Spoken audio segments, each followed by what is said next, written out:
শোনো শোনো রূপবান গো ও রূপা বলি যেত আরে গো শোনো রূপবান বলো না কি বলবে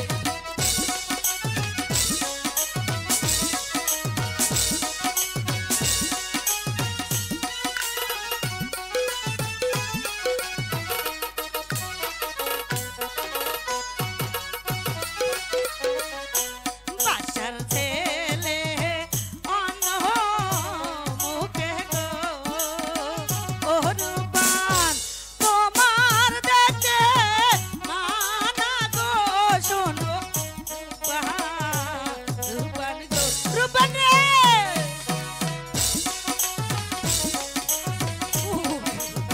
রাগ করো না শোনো না রাগ করো না ওতো ওতো ওতো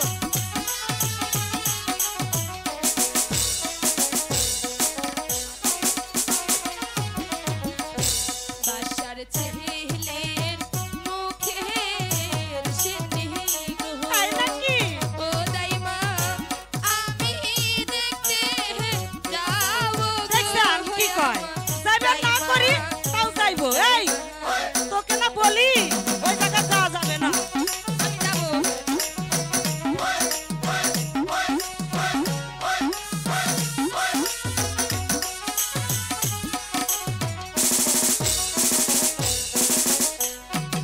আরে ও রূপবান বলো না দাইমা শোন রূপবান আমার আর পারি না দাইমা দাইমা ও দাইমা দেখো তো কে এলো আরুপান তোমরা এখানে এত এ কি নাচানাচি দাদু? করছো কেন? বুড়া, রাখো হ্যাঁ? তুমি আর কি শোনো শোনো? রূপা, আই কি শুনবো আমি যে তোমার বিয়ের পয়গাম নিয়ে এসেছি। তাই নাকি আমার বিয়ে হ্যাঁ, হ্যাঁ, কোথায়? তোমারও বিয়ে। তাই নাকি আরুপান, তা তো নীরব হইলে কেন? হ্যাঁ? ওই বাসার 12 দিনের ছেলের সঙ্গে তোমার যে বিয়ের পয়গাম নিয়ে এসেছি রূপা। এই বেদব হ্যাঁ? তা তুমি খুশি মনে কবুল করো রূপা। এত নীরব কেন রূপান? এই বুড়া হ্যাঁ? 12 দিনকে শিশুর সঙ্গে কোনোদিন 12 বছরের কন্যার বিয়ে হয় হয় হয় হয় এই দেশেই হয়, মার খেয়ে মানুষ শুনবে আজকেই হবে রূপান। এ কি কহ